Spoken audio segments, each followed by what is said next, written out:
And now, the lowdown, with economist and political strategist Elson Low.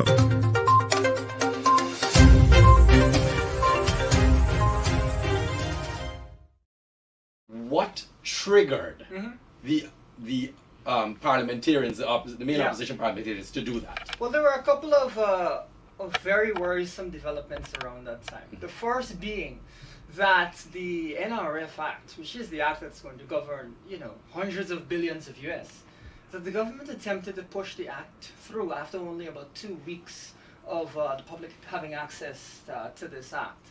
And as a result, you saw, I believe even the GCCI saying that they need more time to review the act. The reason being that when you're dealing with that amount of money, you cannot be, 2 weeks is absurd. That's the first thing. The second thing is that there were a number of safeguards in the act that were put into the act, and I myself called it an abomination, which were removed. One of those safeguards that it's not talked about enough is that there was supposed to be a committee of economists to evaluate how much we could spend in the Guyanese economy without causing inflation and various other effects. That has been completely removed, and it's now at the discretion really of any government to spend as they like, and we have to hope that we don't see runaway inflation. That's one key thing. Okay. The other thing is that there were several, regarding the Oversight Committee, there were several groups in that Oversight Committee that were removed. And really in the days leading up to the legislation being passed, I was calling various civil society groups, University of Guyana as an example, to say, listen, your representatives will be removed. Yeah. And this is a concern because really we want to ensure that as many of, when it comes to legal society, the accounting society, there were representatives across the social spectrum in Guyana that were supposed to be there to help to provide some transparency regarding this act. Now, they were removed, of course, they were replaced by some religious leaders and so on. And while, of course, I understand the contribution that religious leaders can have, I thought that was kind of strange. That's the first thing. The second thing is really removing University of Guyana representatives and so on from the act, I think kind of hobbled the ability for us to see within the governance of the institution itself, some reasoned research being presented regularly to those who are governing this institution. Some of your viewers may recall that for the Oversight Committee of the new Act, the opposition had nominated me to be one of the people there to provide oversight. Of course, the government would never want to see me there. But the point is, we as a country are not accustomed to dealing with hundreds of billions of US. And so when we're dealing with that, we have to have mechanisms that, first of all, provide accountability and transparency, and second of all, ensure that we're keeping a close eye on some of the ills that can come from a sovereign wealth fund. Okay. And now, and I'm sure we'll get into it, there are some serious concerns regarding the investing of the funds, because the experience of other countries with their sovereign wealth funds, developing nations, has not been good, and money has gone missing. All right. Let's not divulge. You see, I want to understand a little bit, and we know how Parliament is set up. PPP have a majority in Parliament, which make up the government. The main opposition then has 31 seats, and then there's the third parties, which then the joinder, which has 1 seat. All right. What we understand about Parliament, just as more of an education for everyone, is that with a majority Parliament, much like APNU had in the previous term, any law can be passed that they see fit. Yeah, sure. All right. Obviously, the only thing that can't happen is constitutional reform until they have 2/3. Yeah, exactly. Right. So we have a situation here where I'm going to be very frank with you. You have a two-pronged issue that I found with that entire scenario. The first one was that you have a change of the laws that were coming that obviously people had their questions about. Yeah. And then you had the main opposition, I don't want to say overreact, because I understand their sense of urgency, but at the same time, obviously it would have taken away from the meat of the issue. When you create that kind of ruckus in an institution like Parliament, obviously people completely pass over what the actual issue was. Listen. It's kind of like a riot on the street where all of a sudden you're now worried about the looting and the burning of buildings, but you ain't even talking anymore about why they're looting and burning buildings. Part of the value of civil disobedience, and of course we even pointed out that Cherry Dragon in his day has taken the mace as well, is to draw attention to the issue. Right. And I think a lot of people who might not even have been thinking about this, their attention was attracted to the fact that something is going on with the Sovereign Wealth Fund. And I think that kind of kicked off, if only without people realizing it, a culture of awareness and concern around oil and the Sovereign Wealth Fund. And so while, of course, we were not able to get a delay in the passage of the law, but we were able to attract attention to the issue. So that is one of the main, one of the things you're aiming for with civil disobedience is to attract attention to issues. Well, I hear you, but I'm going to be inclined to disagree because funny enough, I agreed with why it was happening. I agreed that the laws that were being changed by the PPP, removing those safeguards, to protect the sovereign wealth fund, to direct and ensure that spending was accountable and transparent. I hear you, but at the same time, you also came off the heels of the 2020 election, in which more drama than anybody can possibly even imagine ended up looking at this more drama and saying, well, we ain't able with this no more. You recall that I said that so trust wasn't there. I called some of the people who were being removed from the Sovereign Wealth Fund. No reaction. Say again. I called some of the people whose representatives were being removed. I always remember calling University in Ghana to say, your representative is about to be removed, you need to say something. And they never said anything. Well, you got to remember, but at the same time, sometimes it's important to draw attention to issues that people are asleep on. I'm with you. I'm here and I'm with you on that. And that's not the University of Guyana. I don't want to say that it's the Executive University of Guyana. It's the Student Society Executive, the head. I called him on multiple occasions to say, you are being removed. You need to say something. You'll be left out. Yeah. Did he say anything? All right, let me ask a question. No, I hear you. And at that time, I will say I think people are finding their voice a little bit more now as they see what's going on in the country. Sure. But nonetheless, I guess the burning question when it comes to these types of particular issues is, I'm gonna get political, as far as the political atmosphere in the country goes. What do you think needs to happen for society to build back trust in APNU? For society to build back after the 2020 election, obviously. Well, I think what's important to recognize is we have a judicial system in this country. We have constitutional processes, and those processes are playing out. We haven't seen the country up in flames or anything like that. You've seen protests, but they've been orderly protests. And so I think maybe that is a concern that's a little bit overblown. What I would say is, what we need to do is, one, to respect the judiciary, but two, to help the political class to understand that without an independent judiciary, you will have conflicts boil up. Right. And so we shouldn't be hearing, as an example, the Vice President talking about judges' decisions and using a tone that is not appropriate. We should rather be respecting the decision of the court and saying, all right, we disagree, we're going to go to the next stage. And to that end, I think that Guyanese, many may have expected burn down in the streets and so on, but I think that those expectations have proved unfounded. All right. Well, here I can get into the meat of things now. All right, because I have you here, and I would like a different perspective on quite a few of these situations, and I think the public would like to hear what the main opposition side of things are on a few. I'm going to ask our technical team to bring up. So, for example, one of the articles in the news recently was the Public Accounts Committee. I hope they can bring it up here. The Public Accounts Committee today dragged the National Drainage and Irrigation Authority (NDIA) over the cause due to its failure. The cause due to failure to submit its financial statements for 2022. All right. Hopefully the technical team can bring that up soon. All right. What's interesting is statutorily, government agencies are expected to submit their financial statements to the audit office by the end of February. However, the NDIA is among 8 statutory bodies under the Ministry of Agriculture that have failed to submit their financials. Yeah. And here is the key part. I'm hoping it can come up on the screen soon. Here's the key part. Most of these 8 statutory bodies failed to present their Yeah. statements since 2015. Now, everyone can have a read. So, my question, I guess I can read it again quickly while it's up on the screen before we talk. The Public Accounts Committee today dragged the National NDIA over the documents due to its failure to submit its financial statements for 2022. Good.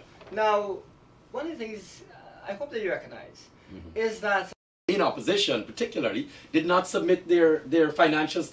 government, then I would ask a couple of questions because we have the PNC. It's because the party changes, Okay. right? The mere fact you have a young person like me that's able to have a voice and so on, that's indicative. Good. Then if you look at the policies of the party, they have changed over the years. When it comes to the PVP, I struggle to understand how you could change anybody's mind in there. I struggle to understand because they have the same policies and approach that they have had for like 30 years now.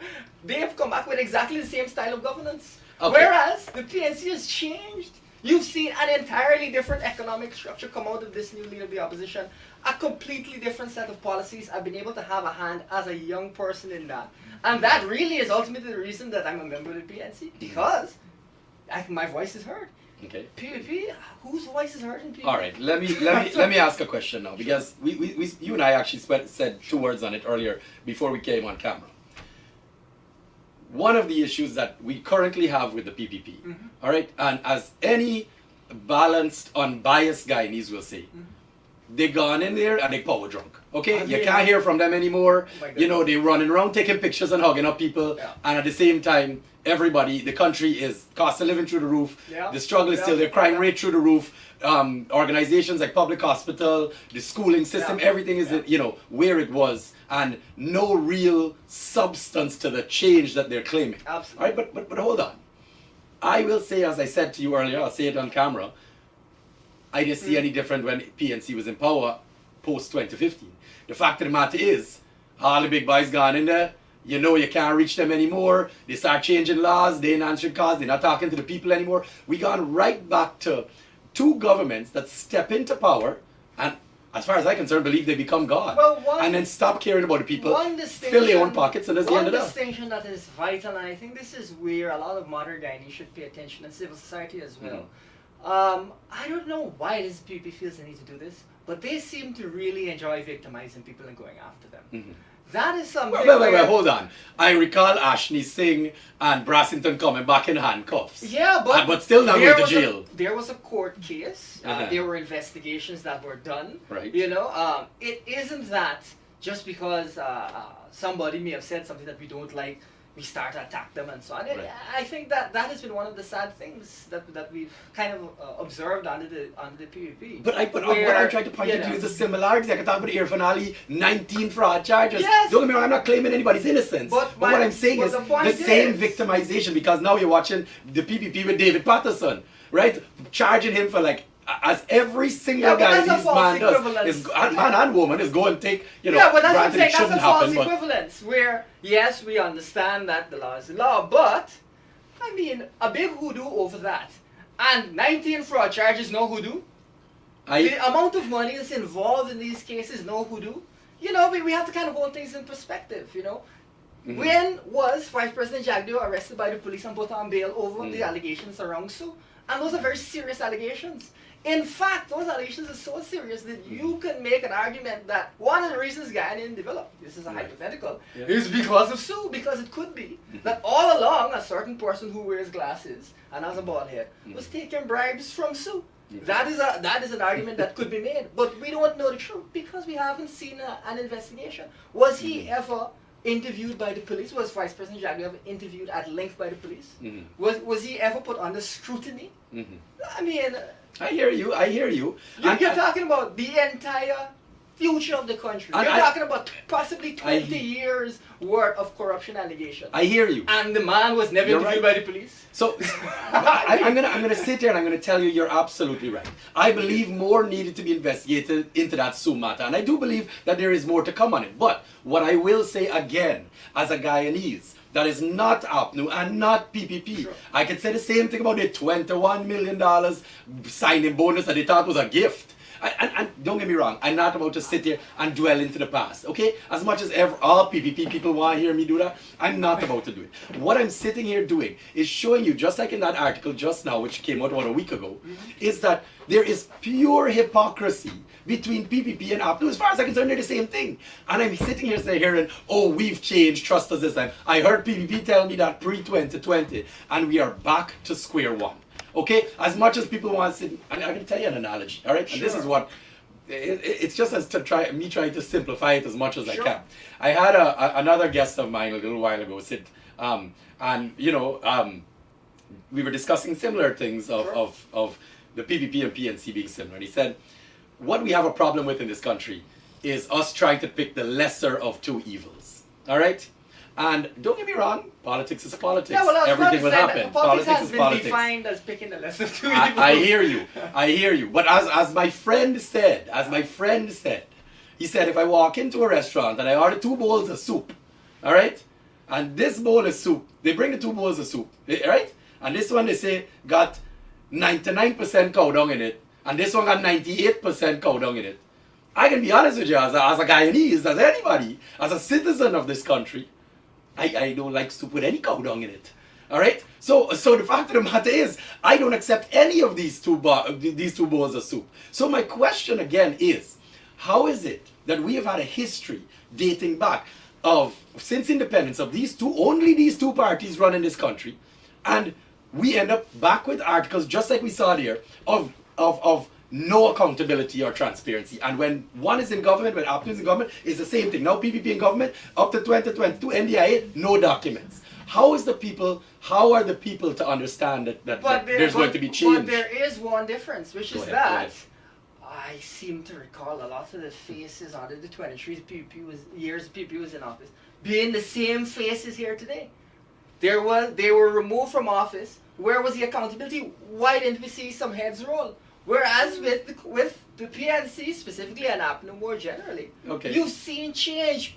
It is a party where if you produce poor policies, if you produce poor performance, you're removed. And there are several leaders who have been removed. You know? Now, I'm fortunate to have survived across 2 leaders, so I don't know if that says something about what I'm saying. But the point being that there's accountability when it comes to the APNU, even if you consider there's much more that's required. There's no accountability to PPP.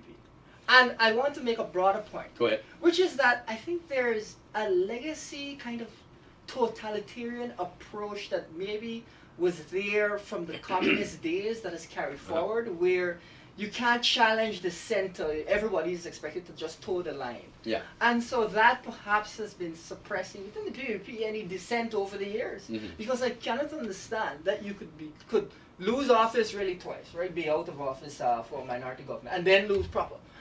And not reform and not change your faces, your main faces. I hear ya. That's like amazing. I give you a chance to your argument. So I'm gonna bring up another article here. I'm gonna ask our technical team to please bring up. So the government wants CCJ to settle the law on decisions to oust parliamentary secretaries from the National Assembly. There's the article, and I hopefully they can just you can just scroll up and give me the wording underneath so I can read it, and the public can see it as well. It says, more than a year after Guyana's Chief Justice Roxanne George ruled that members of Parliament cannot be elected and non-elected members at the same time, the appeal court has upheld this ruling. This decision has in effect rendered as unlawful the appointment of these 2 parliamentary secretaries by President Irfan Ali. But hours after the appeal court ruling was delivered on Tuesday, Attorney General Anil Nandalal signaled that the government's intention to further appeal the matter to the Caribbean Court of Justice. There you have it up there. Now, I am just going to draw again a very interesting likeness between the PNC and the PPP, and I'd like you to, by any means, give me your take on it. Sure. I have a situation here where I recall, after the no confidence motion, the APNU brought about the notion that it is constitutionally illegal for dual citizens to be sitting in Parliament, although both sides had dual citizens sitting in Parliament. Now, these are matters to me when I look at a situation like that, and like this ruling here, that obviously is being used out of convenience, as there clearly is hypocrisy on both sides when it comes to, again, you brought up the court system, stating, when I'm in government, get to make all the decisions. And when that independent body of the judiciary, as you mentioned, makes a ruling that is not in your favor, they get highly upset and challenge it all the way to the CCJ, waste everybody taxpayers' money, and keep running on. I think we got to differentiate between two things here. One is, listen, either side is entitled to challenge things in court if they think there's been an error of law. Okay? But the other side, I would say, and this is especially with regard to the dual citizenship issue, is it seems that because Guyana has such a large diaspora, this was an issue which wasn't really considered seriously by any side before then. However, I think because there was a lot of controversy around Charanda's leaving, that I think inflamed the issue, specifically because it created this idea that you could come and cause chaos and then not have to, to explain yourself.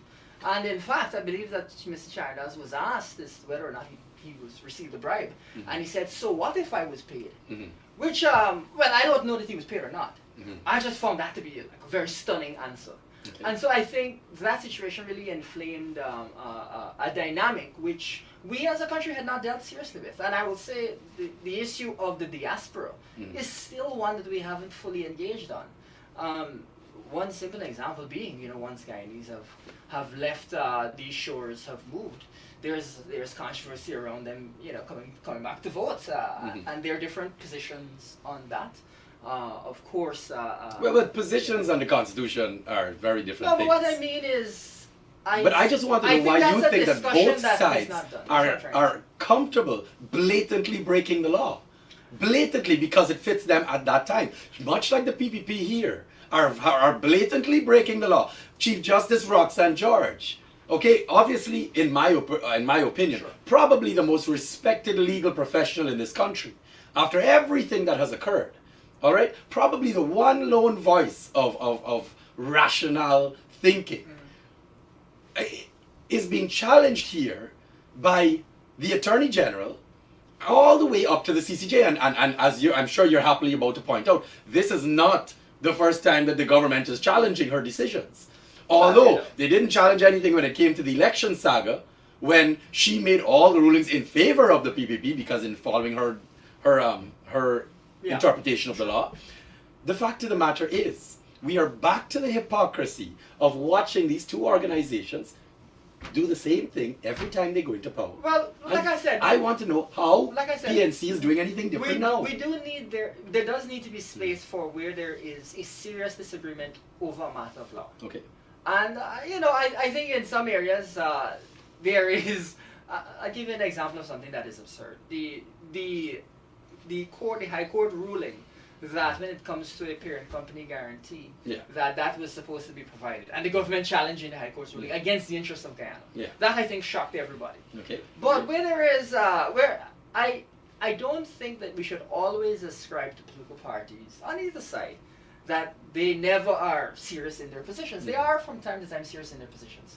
What I would say is, separate from that, we have to judge what their motives are, right? I think that's where we have to take a second look. And when it comes to that parent company guarantee, I think that's where it exposed the PPP's motives. Because if you're going to have a court rule in favor of you having more environmental coverage of a safer Guyana in the event of an oil spill, for you to go out of your way to try and reduce the coverage and to put Guyana in a more vulnerable position, betrayed their intentions. Mhm. And that, I think, is why so many people were alarmed by that. You know. Okay, I hear you. I hear you. Well, let's not shift too far off topic. But what I'm going to do is, we can discuss, PPP, PNC back and forth. Sure. But I'd like to bring up a topic now, in which I think is a little bit closer to your expertise. All right, and that is the oil industry. Sure. Now, I want this is an article that just came out. Mm-hmm. It is a quote by Vice President Barry Jagdeo, stating that basically stating that the opposition shouting from the sidelines.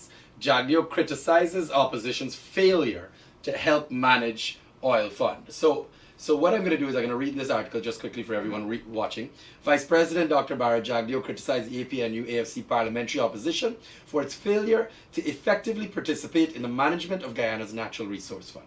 Jagdeo, at a press conference held at Freedom House in Georgetown, acknowledged that Guyana's 2021 Natural Resource Fund Act requires a nominee of the opposition leader to be on the fund's investment committee.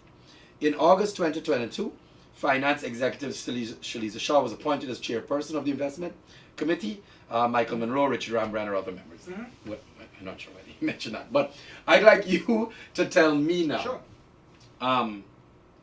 Why it is that Jagdeo would make a comment like this with regard to the opposition. I want to make 2 points. One is that the Vice President is trying to peddle this idea that the opposition has not been effective when it comes to oil and gas issues. Mm-hmm. But there are several issues over the course of the last year where we have literally forced the PPP to take a step back, starting with the audit, which the PPP was not going to conduct of the offshore oil expenses, which is unbelievable, and I said should be a criminal offense. I agree with you. I'm aware of that situation. Yeah, and I know it was through your guys' push. Absolutely. Yeah, it was totally ridiculous. Yeah. That is one example. Another example is Agreed. the funding of the gas ashore pipeline from Cost Oil, which we again said is something that we will look to challenge if they go ahead with it, because it is a violation of the Constitution, because you're spending money before it gets to the Parliament. A couple of weeks after we raised that, the oil company announced that that's not going to be an arrangement anymore. I even recall the Vice President saying, when I said that they need to bring down the price of gasoline as it spiked due to the war in Ukraine, that it was, I think it was cake shop economics. A couple of months later, the Minister of Finance was announcing that the government is going to be lowering the price of oil, the price of gasoline and guy oil. So they tried to paint this narrative, but it is not true, and those who are paying close attention will see that we often will stop them in their tracks. That's the first thing. Now, the second thing is, regards to this sovereign wealth fund issue, as regards is there a member appointed by the main opposition? We were challenging this law based off of what we believe to be the illegal passage of the law. That challenge has been thrown out recently. Very recently. And so a week or two ago, we're evaluating our next steps regarding this particular law. However, but I don't understand, why can you not comply and still challenge? Well, we're getting there. Earlier, you'll recall that I was the person that was put forward to be on the oversight committee, and they said no, they don't want me there on the oversight committee. Now, that shows that when it comes to oversight, we're willing to put forward people. But when it comes to ensuring that this particular committee is dealt with, we thought that we should wait until we actually have a judgment, because it might result in changes to the law. Now, to deal specifically with the investment committee, there's some things that we want to help Guyanese to understand, because the risks here, I don't think Guyanese have a grasp at all of the risks. Now, what has been observed with all the sovereign wealth funds in developing countries, Libya being the prime example, is that often when you're going to make investment decisions, the decisions are based on such complex financial information that people will not understand what is going on. Right. And so I worked with Goldman Sachs. I was in the belly of the beast. I have a good sense of finance. Goldman Sachs was embroiled in a controversy where the Libyans complained that they lost $1 billion US because they didn't understand what they were doing. So we have been very deliberate in saying, first of all, we're going to find someone who's appropriate, who has this knowledge, but also in putting in place mechanisms to inform that person, so that when they're on the investment committee, they can identify these risks. We don't want a situation where you have Guyanese who are well-meaning, but maybe lack the experience or the exposure or the technical expertise. And what happened in Libya happens to us here, where we lose $1 billion and nobody can explain why it happened. So we've taken a deliberate approach. We've been gathering experts on the issue, and when we speak on it in terms of our final position, it will come from an understanding of how to deal with it such that the risks are mitigated. Mm-hmm. It's not just you put somebody there for the sake of putting somebody there.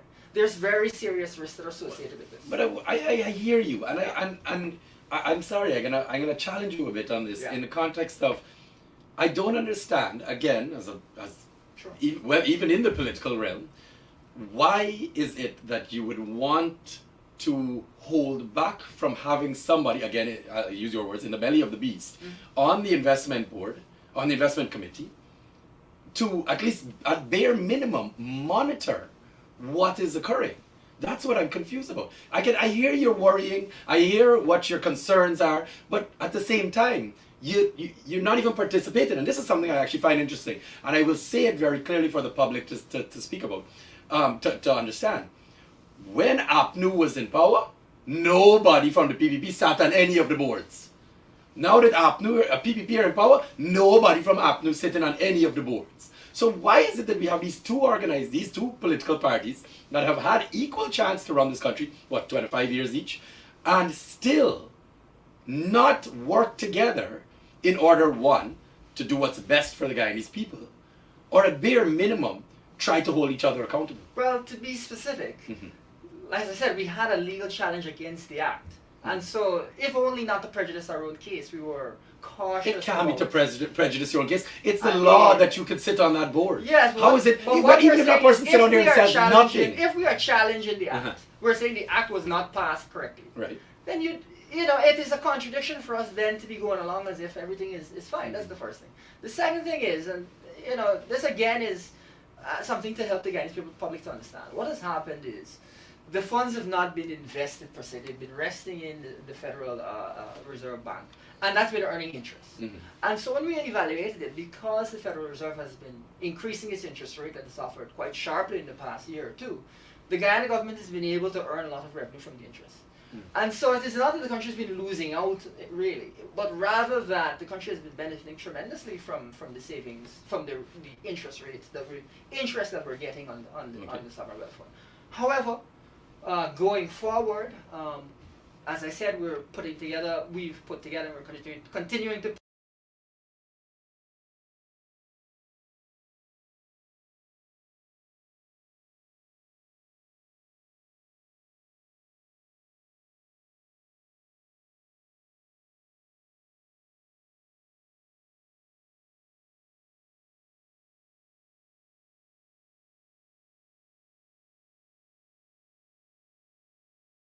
And my question will always boil back down to, why is it that you and again, PPP equally is guilty. Again, I point the fingers at both of y'all.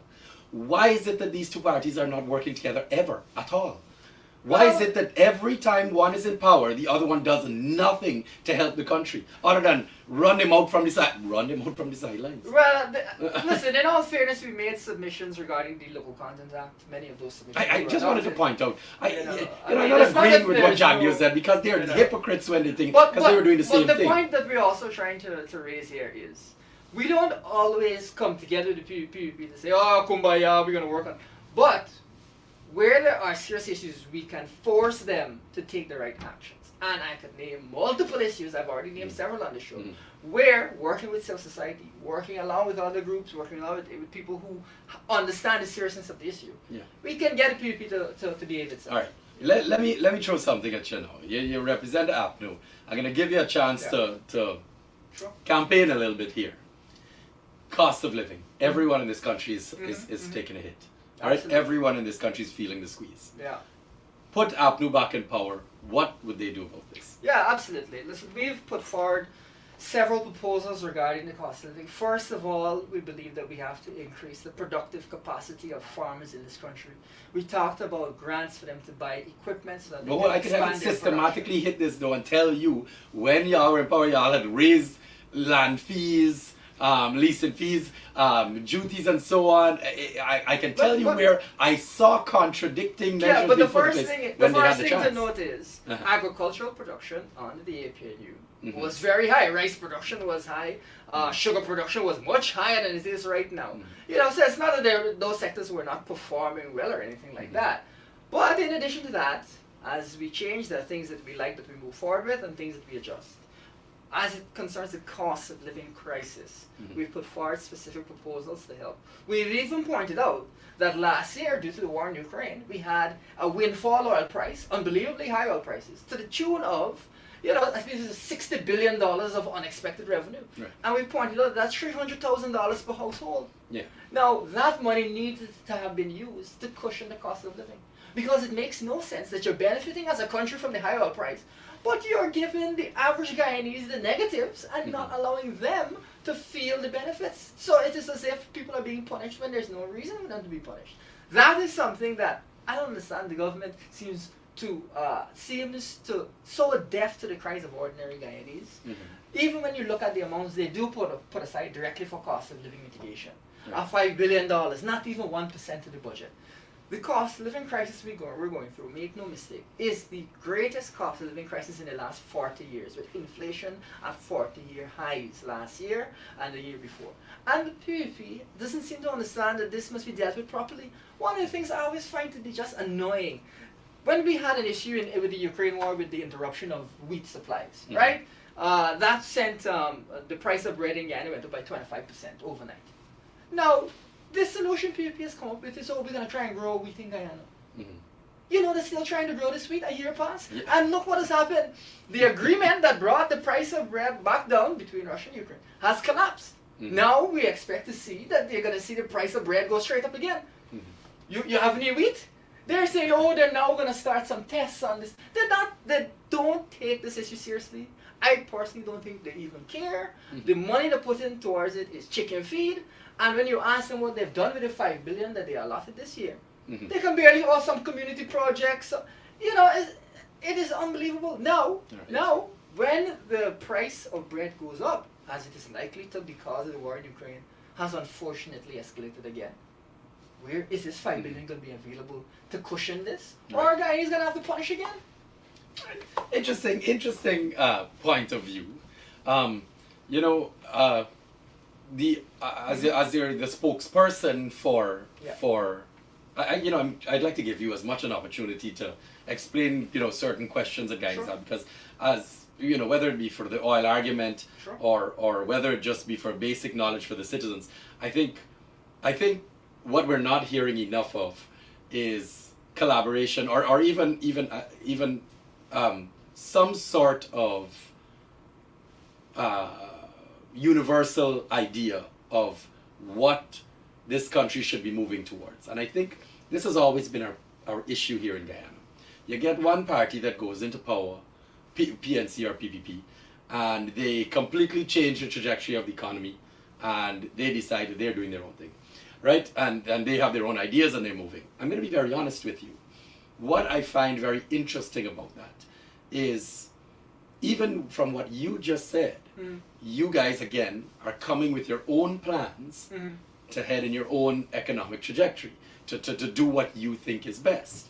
Now, what I want to hear from you guys is, how come none of these political parties are willing to decentralize a little bit of this power, are willing to ensure that the economy, or at least the private sector, can independently stand up and the government is not always the biggest spender, right? Because what we're finding happening is, every time a new government goes in, the whole private sector, and the public sector for that matter, has to head in a different direction. So what we're ending up in is no consistency. So again, the country cannot develop in 5 years. Don't get me wrong, I'll always be the first to say 5 years in a village of 700,000 people is more than enough to make drastic change. But the truth is, unless we have some sort of unification as far as the political idea of Guyana, and I want to talk a little bit more broad-based. Why is it that you think that these two parties, the PNC and the PPP, refuse to work with each other? Here's really where I think some of the bones of contention really are. It is uncontroversial that we should be aggressive about dealing with the cost of living. Why do we have to fight over that? Something like we talked about, the audit of Exxon's expenses, the oil and gas expenses, making sure that what was spent is what should have been, that the prices were not inflated, that we're not being charged what we shouldn't be charged, that we're actually checking the books. These are uncontroversial issues. I can't believe that I have to fight to get something like that done. Right. And so there is this sense, are these people serious? Are these people serious people, number one? Number two, are they genuine? Because I don't understand how you could adopt an attitude. We don't have to check to see if the costs are inflated. Mhm. These costs could be inflated Yeah. by hundreds of millions of US. You don't have to check. That's crazy to me. And so it raises this question as to whether this government is genuine or even serious. All right. And what we're seeing, I think, is in today's control. Mhm. No timeline for when the audit will be finalized, the first audit will be finalized. Right. How can you lie down in your bed at night and be confident with the idea that Mhm. Guyana could be robbed hundreds of millions of US? And we don't need a timeline. We don't need to actually check. This is not controversial. All right, That let is me what ask- is concerned. Let me ask you a question. Because I don't, we can go deeper and deeper into individual situations, and I could go back and forth and show it more hypocrisy. But what I'd like to do is, I want to ask you a little bit more about, I call Guyana a hyper-political country. We're so small, and every aspect, constitutionally and legally, surrounds the government. Government is politics. So, obviously, everybody is highly in tune with the political situation in Guyana. Now, as you see Guyana moving forward, I'm going to talk to you as a young politician now, right, involved with the opposition. Do you see our current political setting, which has been the same way since our constitution has been written? Do you see this as a working type of system? Or do you believe constitutional reform is required in order for this country to unify and come together? Do you think that this, race-based politics, even though everyone will argue it's not, my party's not racist. Do you see it as a young politician? Do you see that this is an issue? Well, I'll say two things. When I moved back to Ghana after I quit Goldman Sachs and came out, the first thing I was involved with was the constitutional reform movement, before everything else. And so I do believe What that... year was this? You pushed me back a while, I got it on a calculator. It was like 2017, 2018. Okay. But yes, the first thing I was involved with was the constitutional reform movement, because I believe that we must look at governance and accountability in this country not as a static thing that we must always accept, but as something that we must look to perpetually improve on. And I do believe that we need to improve accountability. We need, one of the things I often say is that I think the legislative branch of government is the weakest branch of government in this country, whereas it should normally be the strongest branch. And so I think that there's a lot more that can be done to decentralize power and so on. So I think it's a conversation that needs to be had. Of course, we are dealing with some kitchen table issues right now because the country is still desperately poor. But that doesn't mean that I don't think that we should be engaging in a continuous reform process, and that we should be identifying areas where there's low-hanging fruit, and in particular areas that will give us the biggest benefit going forward. I will, of course, as someone who is, I think, a bit more clocked in on constitutional reform, have my own perspectives. But I think generally, listen, the PNC and the APNU is in favor of better governance. Now, that is a long conversation. That's a long conversation. I go back to, they were just in power 3 years ago. How come nothing was put on the table for constitutional reform? Well, as I said, even though I've been a supporter for a long time, even though I wasn't actively involved in politics, but I was involved in the constitutional reform process, even though that maybe put my political future a little bit in jeopardy. So governance is something that I hold at heart. I know the opposition holds at heart, and an area where there should be continuous conversations around how we're going to continue to improve accountability in this country. Okay, well, since you're so in tune, as we're running on time, I think we got about 10 minutes. Tell me what some of this low-hanging fruit that you can see that you, Elson Low, can see as an area of constitutional reform that can help develop the country. All right. Well, you have to differentiate between Elson Low and the APNU. No, that's what I just said. Remember, Elson Low. While I can speak on oil and gas issues, I'm not the constitutional reform spokesperson. But I think first of all, when it comes to the appointment of senior officials like judges, like army personnel, I think that they should go before the National Assembly and face televised questions. and then they should face a vote before they take up those positions. Okay. The reason being, I think it is important for us to, first of all, help them to understand they're accountable to the people of Guyana, not to a political party. And second of all, I think there are questions that people should be asked and have to provide answers on. So, for example, constituency-based representation, you think, for parliamentarians can be an area? Well, what I believe really should happen is, I think we should have a hybrid system where you may recall that there are, what do you call these, regional representatives in Parliament. Mm-hmm. Now, I just once asked 100 people on a lark if they could name even one of the Region 4 representatives that are there. And they told me that they couldn't name one of them. And now, there's several, and they couldn't even name one. Mm-hmm. That's as big a red flag as you're ever going to see.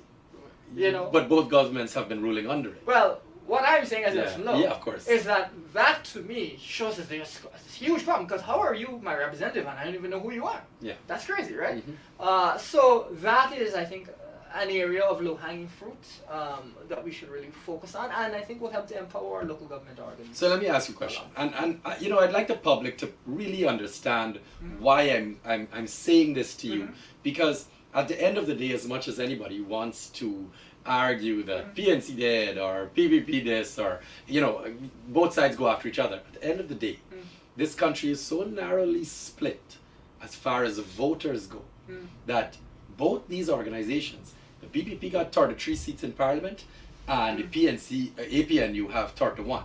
Okay, so we are talking about, for the past 3 elections, was it? For the past 15 years, this entire, the government of this country has been decided by 6,000 people, by 10,000 people. Let's just, you know, inflate the number a little bit. So 10,000 people control the balance. Meaning, and what that signifies is that both of these parties, being the APNU and the PPP, represent almost 50% of the country each. All right, almost dead down the middle. And I will say, I think that even more so lately showed in local government elections, where I think all of us were blown away with how well APNU did. Right. So what I'd like to say to that is, if you represent 50% of this country, all right, what is it that you, Elson Low, as a representative of PNC, can stand here and guarantee the people that, or at least your supporters, that you will do come 2025 election for them to vote for you? You guys, what I'm trying to get away from is all of these false promises that are always made from the PPP. We know, 50% raise in salary, blah, blah, blah, public service salary, free UG this, etc., etc. We could go over and over and over on all these false promises, right? They can tell you, and then both of them will say, but look how much other things we did. Now, how is it that we can get some legal standing? How is it that the Guyanese people can hold any of these two parties accountable when it comes to what they said they're going to do when governing this country? Now, listen, one of the things that I harken back to a lot is, there are people who are issue-based supporters and so on. Really, the reason that I believe in this current leader of the opposition is that he's been willing to listen and been willing to give young people an opportunity and been willing to put forward their policies and ideas. And so, it is not that I speak just because I'm trying to be loud, salary top-ups, cash grants, and these sorts of things, structured cash grants, free UG, but rather that, we've had serious discussions about moving the country forward. And he understands that I support him because he is actually able to look at good policies and is willing to push them forward. So I don't want anyone to run away with the impression that it is just blind loyalty politics, right? But rather that we've got a PNC, we've got a leader who is focused on these issues. And, we have serious discussions around them. We don't always agree, that's okay. But the evidence is that, there's been some new policies. And if you're a young person, this frequently happens. And you say, hey man, these are some issues affecting me. Very frequently, I'll say, let me take a look, and I'll add that to what we're discussing and what we're working on. All right. We only have 2 minutes left. Let me ask you a question. Yeah. And I want a straight answer from you as a young politician. How do you feel about a minority government? Do you mean the concept or who's in minority? You want to explain? So, do you believe that a minority government is necessary to have this country move forward? I would say there's a difference between necessary and useful. Okay. I don't think ahead. it is necessary. I can see that was it 2011. Yeah. In 2011, that was a dynamic that I think changed a lot of people's perspectives. But I think that with good governance, with people who are genuine and serious, and with an understanding that we have to continue to improve accountability in this country, I think you can make progress. But, and this is what I think we both agree on, it is kind of absurd that basic good governance principles, I mean, that those are the things we're fighting over. I would love to be fighting over tax policy. Yeah. Not over whether or not we should check to see if the country is being robbed. I mean, that's crazy. I hear you. You know what? Right? On that note, I actually agree with you wholeheartedly. And you and I have these conversations all the time. So with that being said, I'd like to thank you. As I told you, the hour runs out in no time here. Yeah. I'd like to thank you for being here. I appreciate you as a young politician, as somebody that has had the courage to get involved. And I say courage because I think it is time that more people start stepping up. And it's the only way you're going to really get that accountability. And I'll say it to anyone, even to the PPP, I don't care who you are, I don't care what side you join, get involved to try and make a difference. Absolutely. All right? Because as we can tell right now, all of our futures are dependent on it, even more so right now. I would say more at this time than any time before. You've now got such huge revenues that you could radically transform the country, or you could continue to have 43% of the people of Guyanese living in poverty. Absolutely, and most importantly, open your mind politically. At the end of the day, I'm as one of my quotes. You can't keep doing the same thing over and over and over again and expect a different result. That's what I try to tell people is. If you believe in the PPP's policies and approach, vote with PPP. Don't be voting with PPP just because you happen to know them. There you go. If you believe in our policies and approach, vote for us. That's the way that we really. I even like to narrow it down. If you are happy with your life and what's happening right now, then vote where you voted before, or for who. If you are not happy, if you have, if your life is not developed, if you're not making money like you want, if your family is not, being taken care of the way you want, then you have to vote somewhere else. And I guess people like ourselves open your mind and understand that, you have to do something different to get something different at some point. So hopefully, Elson, nonetheless, I really, really appreciate you coming on. Glad to be on. Yeah, absolutely. And I'll have you on again soon, as more things unfold in our political realm here. But nonetheless, on this beautiful Friday evening, everyone, I'd like to thank you for joining us. As usual, my name is Kian Jabour. I am your host. I'm going to be back here next Friday with... Oh, no, sorry. I'm not going to be back here next Friday. But I'm going to have some other temporary hosts be on. And I hope that you guys have learned something today and seen things from a different perspective. And that, at bare minimum, is all I can ask to do here on Apolitically in Craig Guyana. So, once again, thank you for joining me and have a wonderful Friday evening. Take care.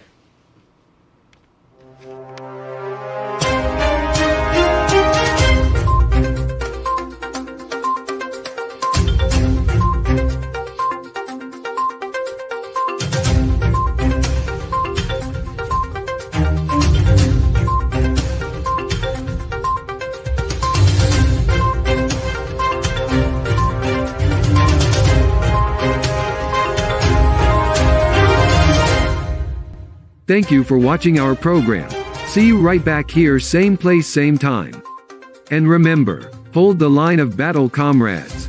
Our victory is sure.